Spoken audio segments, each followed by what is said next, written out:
You know, when I was a child, I always had this passion for animals, and I was the little one that followed my mom collecting the snails as she threw them out of the garden. So they've always been in my life, and I've always had a pet. February 2011 that I rescued a dog on the highway just opposite the airport, and rescuing this little puppy made me actually realize how many dogs were in that township, how many puppies were really in need of treatment. And driving that puppy to the vet, I just decided there's got to be a bigger difference. 250 Rand a month wasn't going to help anything.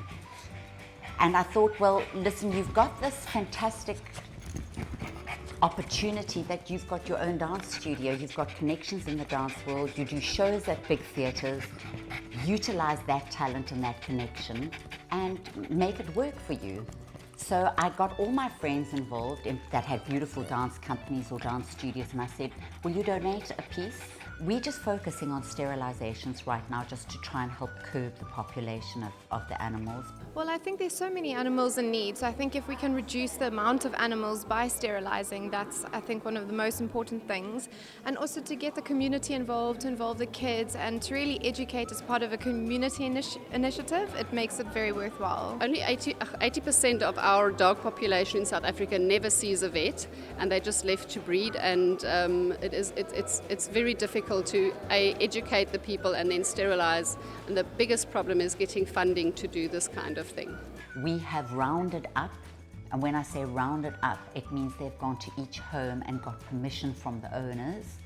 They've got a signed affidavit that they can sterilize the dog. They've educated, they've gone in and explained the reasons why. They'll take them to a community centre, which is in the area, which has been sterilised, laid with lots of newspaper and warm blankets. We do have people in the area where the owners can actually go to if they have complications, and then they will be taken to the nearest vet for treatment if it's needed.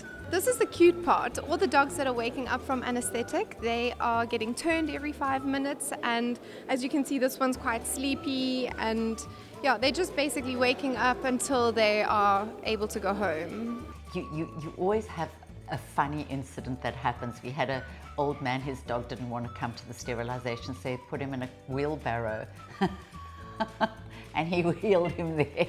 It was very cute. The reception has been absolutely amazing. I think a lot of educating has been going on in this area, and it's very much needed. So the people are just so grateful and are cooperating very nicely, which is a big help.